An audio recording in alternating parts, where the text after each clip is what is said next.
আমাদের যশোর নির্বাচন ছিল, এটা ছাত্রদের স্বার্থে একটা নির্বাচন। কিন্তু রাজনৈতিকভাবে আমাদের যে শিক্ষক সমিতি আছে এবং যে আমাদের যে প্রশাসন আছে সেটা একপাক্ষিক, এবং তারা আমাদের এই নির্বাচনটাকে এক পক্ষে বানচাল করার চেষ্টা করতেছে।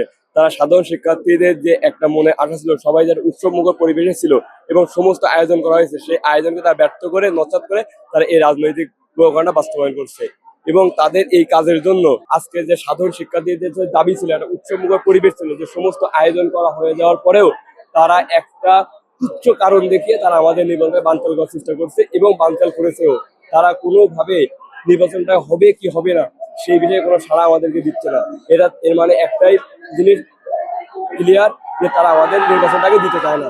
আমাদের দাবি ছিল যে আমাদের যে নির্বাচনটা হওয়ার কথা সেটা আজকেই হোক, কারণ আমাদের এই যে নির্বাচন কেন্দ্রে গত 22শে নভেম্বর আমাদের নির্বাচন হওয়ার কথা ছিল, সেই 22শে নভেম্বর থেকে ডিসেম্বর পর্যন্ত চলে আসছে, এখনো আমাদের নির্বাচন হয় না। এই যে লেখাপড়ার যে প্রচুর বড় একটা গ্যাপ, এই বিষয়ে আমাদের তো, আমরা সাধারণ শিক্ষার্থী হিসেবে এই গ্যাপটা আমরা নিতে পারবো না।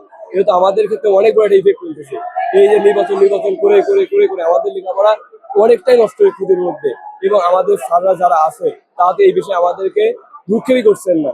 তারা আরো এটাকে যদি পিছান, আবারও একটা ডেট দিবে, আবারও নির্বাচন হবে কিনা সেটা নিয়ে সন্দেহ তৈরি হবে। এভাবে একটা বিশ্ববিদ্যালয় অস্থিতিশীল পরিস্থিতি তৈরি করতে পারছে।